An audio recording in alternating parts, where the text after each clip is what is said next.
وإذا أنعمنا على الإنسان أعرض ونأى بجانبه وإذا مسه الشر فذو دعاء عريض وإذا مسه الشر فذو دعاء عريض قل أرأيتم إن كان من عند الله ثم كفرتم به من أضل ممن هو في شقاق بعيد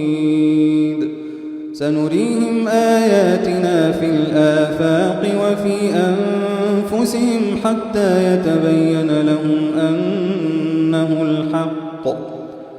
أولم يكف بربك أنه على كل شيء شهيد ألا إنهم في مرية من لقاء ربهم ألا إنهم في مرية من لقاء ربهم ألا إنه بكل شيء محيط